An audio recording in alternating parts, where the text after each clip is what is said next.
صدیق اکبر رضی اللہ تعالیٰ عنہ سے پوچھا گیا آپ کی سب سے زیادہ دلی 3 خواہشیں کیا ہیں؟ چلے میں ایک سوال آپ سے بھی کر لیتا ہوں جو یہاں موجود ہے کہ اگر آپ سے کوئی پوچھے the most favorite desires، اپنی خواہشات سوچے کہ اگر 3 خواہشات کوئی کہے کہ سب سے آپ کی زندگی کی سب سے اہم خواہشات کیا ہے تو چیک کرنا صدیق اکبر رضی اللہ تعالیٰ کی 3 خواہشیں دیکھو. آپ کہتے ہیں میری 3 زندگی کی سب سے بڑی خواہش ہے. کہتے ہیں پہلی ہے النظر الیک، دوسری ہے والجلوس بین یدیک، اور تیسری ہے وانفاق مال علیک. ہائے ہائے ہائے کیا موتی جیسے الفاظ ہیں. معنی بعد میں بتاؤں گا، خالی عربی سنتے ہیں تو لطف آنے لگ گیا. عاشق اکبر کی باتیں ہیں نا. کہتے میری 3 خواہشیں ہیں، بس اپنے آقا کو دیکھتا رہا. النظر الیک وانفاق مالی علیک، میں نبی پاک پر اپنا مال خرچ کرتا رہا. والجلوس بین یدیک، میں بس نبی پاک کے قدموں میں حاضر رہوں، میں ادھر ہی بیٹھا رہوں. اب دیکھو عاشق اکبر کی خواہشات تھی نا، اللہ نے یہ تینوں کیسے پوری کی ہیں. پہلی خواہش والنظر الیک، بس آقا کو دیکھتا رہا. جب نبی پاک خطبہ فرماتے تھے نا، بیان فرماتے، سارے صحابہ دوزانو بیٹھ کر ادب کے ساتھ سر جھکاتے تھے، آقا کے چہرے کو نہیں دیکھتے تھے. صرف ابو بکر صدیق رضی اللہ تعالیٰ اور حضرت عمر فاروق رضی اللہ تعالیٰ یہ نبی پاک کے چہرے کو دیکھتے، آقا انہیں دیکھتے. وہ نبی پاک کو دیکھ کر مسکراتے، آقا انہیں دیکھ کر مسکراتے. اب پہلی خواہش النظر الیک، آئے ہائے کیسے پوری ہوئی. کتابوں میں ایک جملہ میں نے پڑھا کہ وہ عبادت جو صدیق اکبر نے غار ثور میں نبی پاک کے دیدار والی عبادت کی نا، جب آقا گود میں تھے. ٹرائی ٹو انڈرسٹینڈ، ذرا ریئلائز کرو، جب کوئی کسی کی گود میں ہوتا ہے دیدار کیسا ہوتا ہے. آنکھیں کیسی دیکھی ہوں گی، ابرو کیسے دیکھے ہوں گے، داڑھی کیسی دیکھی ہوگی، پیارے آقا کے مبارک کان کیسے دیکھے ہوں گے، اور کتنا جی بھر کے دیکھا ہوگا. علماء کہتے ہیں جس وقت صدیق اکبر نبی پاک کا اس وقت جو دیدار کر رہے تھے، کائنات میں وہ عبادت کوئی اور نہیں کر رہا. صرف صدیق اکبر کو یہ مقام حاصل تھا کہ اس طرح نبی پاک کا دیدار نصیب ہوا. اللہ نے پہلی خواہش ایسے پوری کی. دوسری خواہش وانفاق مالی علیک، حضور آپ پر مال خرچ کرتا رہوں، بس میری یہ خواہش ہے. آپ نے ایک بار نہیں، ایک سے زائد بار نبی پاک کی بارگاہ میں اپنا سارا مال پیش کیا. پہلے ایک اور بات بتاؤں کہ پیارے آقا علیہ الصلوۃ والسلام حدیثوں میں لکھا کہ صدیق اکبر رضی اللہ تعالیٰ عنہ کا مال یوں استعمال فرماتے تھے جیسے اپنا مال استعمال فرماتے ہیں. اتنی کلوزنس تھی کہ پوچھا نہیں جاتا تھا.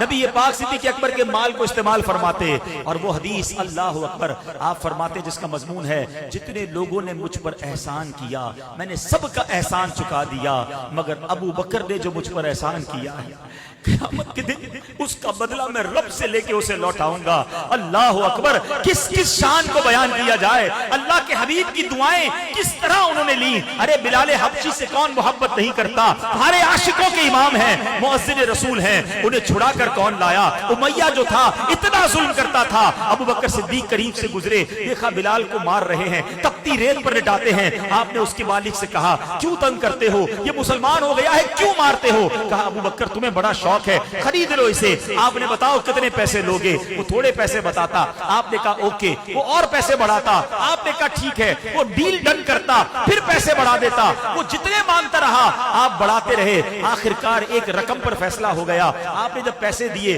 امیہ پتہ ہے کیا کہتا ہے؟ کہتا ہے ابو بکر تم تو بڑے کاروباری تھے، تمہارے کاروبار کی میں نے بڑی باتیں سنی، تمہاری ڈیل بڑی زبردست ہوتی تھی. آج تم نے کیا کیا؟ جو مانگا تم نے دے دیا، بڑا مہنگا غلام خریدا ہے. اللہ اکبر. ابو بکر صدیق کہتے ہیں اے امیہ تم بلال کی قیمت کیا جانو، تمہیں کیا معلوم یہ کون ہے. ارے تم اس سے زیادہ مانگتے، میں تمہیں اتنے دیتا. جب خرید کر لاتے ہیں نبی پاک کے پاس، حضرت بلال کو آزاد کر کے لاتے ہیں، پیارے آقا کی بارگاہ میں پیش کرتے ہیں. حضور بلال آیا ہے، آپ کا سچا غلام آیا ہے، حضور آج آزاد ہو کر آیا ہے. اللہ کے نبی کیا کہتے ہیں؟ اے ابو بکر تھوڑے میرے پیسے بھی ملا لو. بلال کو آزاد کرنے میں جو تم نے رقم خرچ کی ہے، میرا مال بھی اس میں شامل کر لو. صدیق اکبر کہتے حضور میرا مال آپ ہی کا تو ہے، حضور میرا سب کچھ آپ کا ہے. اللہ اکبر. کیا کیا کارنامے بیان کروں صدیق اکبر رضی اللہ تعالی عنہ کے. سنو تیسری خواہش والجلوس بین یدیک. کہتے حضور میری تمنا ہے کہ بس آپ کے قدموں میں زندگی گزرے. زندگی تو گزاری مگر جب وفات کا وقت قریب آنے لگا، آقا تو تشریف لے جا چکے تھے نا دنیا سے ہیں، مگر صدیق اکبر رضی اللہ تعالیٰ عنہ نے وصیت کیا کی، کہتے دیکھو جب میرا وصال ہو جائے نا تو میری میت کو نبی پاک کی بارگاہ میں لے جانا، روضے کے سامنے رکھ دینا اور یہ کہنا کہ حضور ابو بکر حاضر ہے، اگر اندر سے اجازت مل جائے تو ساتھ دفن کر دینا، اجازت نہ ملے تو جنت البقیع میں دفنا دینا۔ یہاں ایک بڑی باریک سی بات ہے، عقیدے کی بات کر دوں، یہ تو وصیت صدیق اکبر نے کی کتابوں میں لکھا، صحابہ نے کیوں عمل کیا؟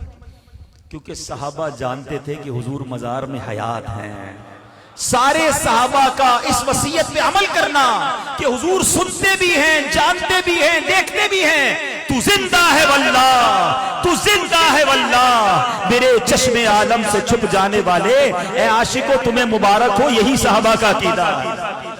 صدیق اکبر کا بھی یہی عقیدہ ہے، ورنہ وصیت کیوں کرتے؟ کہتے مزار پہ لے جانا، عرض کرنا حضور آپ کا یار حاضر ہے، ابو بکر حاضر ہے، اجازت دیں تو اندر دے جانا ورنہ بقیع میں دفنا دینا۔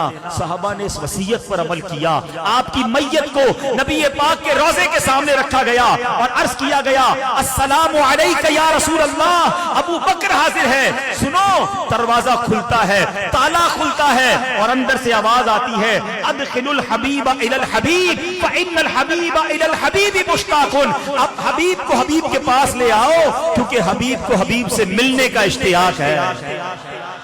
صدیق اکبر آج مزار میں بھی نبی پاک کے ساتھ موجود ہے، والجلوس بین یدیک، ارے آج بھی آقا کے پاس ہیں، آج بھی روضہ انور کے اندر ہیں۔ عاشق اکبر نے 3 تمنائیں بتائی تھیں، اللہ نے وہ تینوں کیسی پوری کی۔ دنیا میں کروڑوں لوگ جب بھی روضہ رسول پر جاتے ہیں الصلاۃ والسلام علیک یا رسول اللہ عرض کرتے ہیں اور پھر صدیق اکبر کو بھی سلام کرتے ہیں، عمر فاروق رضی اللہ عنہ کو بھی سلام کرتے ہیں۔ کیا مقدر پایا ہے۔